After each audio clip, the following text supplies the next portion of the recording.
his pardon powers. Focusing on that, again, lost opportunity. How about the agenda? Joining us live now, Republican Congressman Kevin Cramer of North Dakota. He is a member of the House Energy and Commerce Committee. Congressman, that's exactly what I want to start with.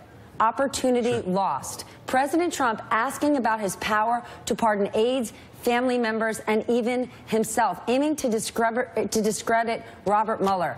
You're a congressman, a Republican congressman with a Republican president, with an agenda you'd love to get to, and this is what your president is focused on. Well, first of all, let's be clear that we're talking about, once again, that famous source of the Washington Post named unnamed. And so until such time as there's a legitimate source or evidence, we're talking about a rumor. Well, we're not, sir, with respect to the president talking to the New York Times, he said it to the New York Times. He talked about Robert Mueller not crossing red lines. He talked about Jeff Sessions not being, I mean, come on. We're not making this up, sir. Let's assume. So in that New York Times, you're talking about pardon. You're talking about. But the pardon, the issue of the pardon is a rumor, and it's been denied by his counsel. All of that said, to your point about lost opportunity, I would admit to you that one of my great frustrations, not just since Donald Trump became president, but even the 4 years prior to that I've served in the majority in the House of Representatives, that we do find ways to give up the moral high ground oftentimes. I think that's a reflection of the diversity of Republicans in the House and the Senate and now in the White House. But all of that said, I don't think we should be fooled by the fact that there's still an awful lot going on, that these distractions are more interesting to the Washington press corps and to the New York press corps than they are to the people in the middle of America. Congressman, hold on. Not necessarily to Ali and I. And in that interview with President Trump did with the New York Times, he had ample opportunity to discuss infrastructure, health care, tax reform, and he didn't. He chose to dig into attacking Jeff Sessions. And when he discussed health care, he was absolutely wrong in discussing, well, you pay $12 a year, and then when you're 70, you should have something. That's just categorically untrue. So it's not the press corps. I would absolutely love to focus on the agenda, sir. The president isn't. Listen, there's an unhealthy obsession with all things Russian and all things the last election by plenty of people, largely in the press corps. And you're right. I'm going to interrupt you, sir. It is not an unhealthy obsession. Do you believe that Russia interfered in the 2016 election? I think Russia has attempted to interfere in several elections over the last several decades in many countries. How is that an unhealthy obsession? It's an unhealthy obsession when 90% of a newscast is focused on that when there are plenty of other things going on. Sir, have you ever watched what we do? That said, we continue to do our job. Stephanie and I concentrate on a daily basis. We talk about tax reform. We talk about health care. Sir, you're issuing Republican talking points right now. Can we have a conversation just from a legislator and journalists right now? Can we do that? Sure, we can. In fairness to you, I don't see a lot of TV in the afternoon. I do watch Morning Joe in the morning. However, there are a lot of good things going on, and you're right, the president's focused a lot on the other issues the other day. My advice to him would be don't call in the New York Times for interviews when you're having a theme week on American-made. You know, that to me, that's a great theme. The week before, a couple weeks before, the energy theme was a very good theme. Good for North Dakota, good for much of America. I think there's a lot of great things to be talking about, and I wish we were spending more time talking about it, and I applaud Ali and Stephanie for doing exactly that on your show. I wish more did. We do love covering Made in America. What is your opinion on the fact that the president, while touting Made in America Week, still doesn't make his products, nor does his daughter, in the United States? And we learned just this week they are looking to get visas for people to work in his club in Florida from outside the United States for jobs that could be filled by Americans, bartenders, waitresses, hostesses, jobs I've actually held. Sure, as have I, by the way. And what I would say is I think that he is the perfect person to address this issue, given his breadth of experience in business and international business. His need for immigrant workers, I think, makes him the perfect person to help us wade through the aspects of legal immigration, visas, you know, everything. In North Dakota, we need more H-2A ag visas. We need more H-1B visas for our Microsoft campus and other high-tech industries.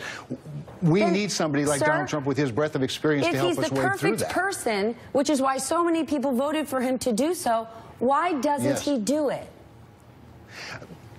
Stephanie, I believe that he is doing it, and I think he's going to do it more when he's working with us in Congress to find that disconnect between our education system and the economy, an immigration system that is based more on lottery than it is based on the jobs that are needed in the workforce. And he can bring that perspective bunch of other people to try and solve the issue. But you can't bring people, if there are people in the United States that, and we know there are industries that have a workforce shortage that requires bringing immigrants in under we don't have a shortage of legal standard. We don't have a shortage of bartenders, and the president has made no plans, nor has his daughter, to start manufacturing here in the United States, though he has talked about making other companies do it.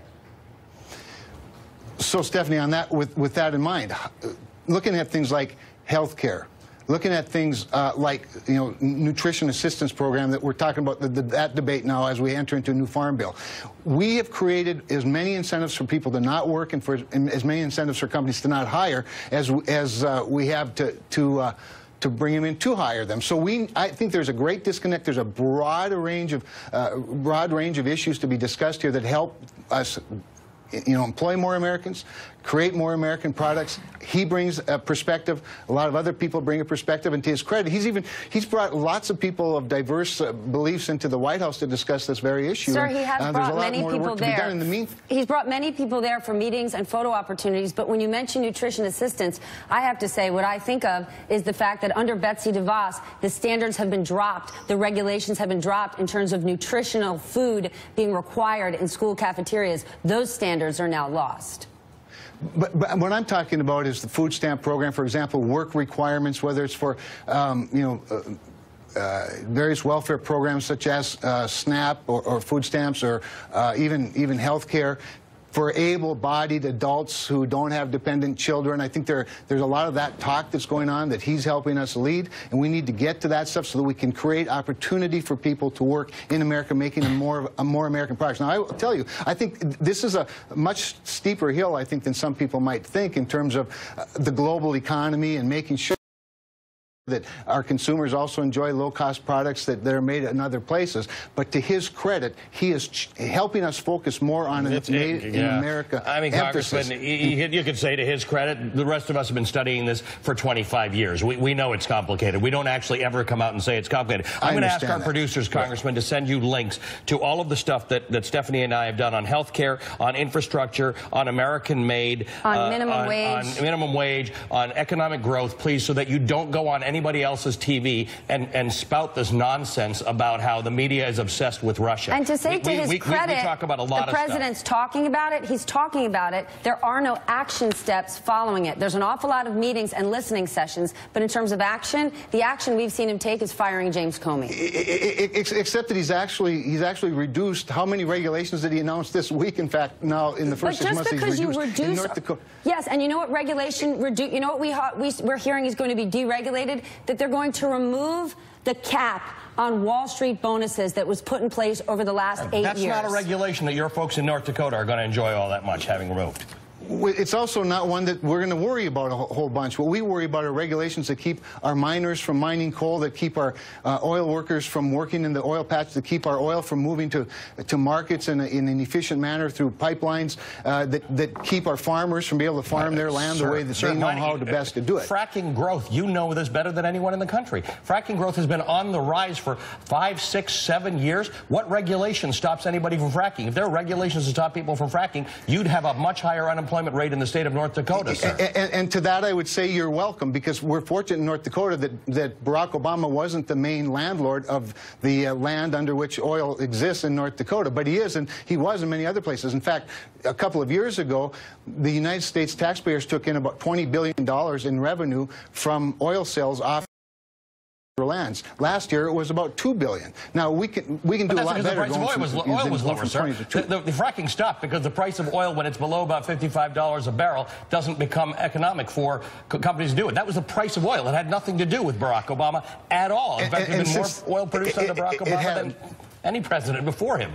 Again, you're welcome, but on federal lands that's not been the case, and that's why lifting moratoriums on federal coal, for example, lifting some of the moratoriums on offshore drilling is very important to American jobs, to the American economy, and to America's energy and national security. Now that we've lifted the oil export ban, and to President Obama's credit, he signed that bill as part of an omnibus package, you know, we can now be the stabilizing force in the globe. We passed a couple of important bills just this week in the House of Representatives, bipartisan bills on pipeline infrastructure. It's part of our infrastructure package, as well as our ability to export. In North Dakota alone, since the day that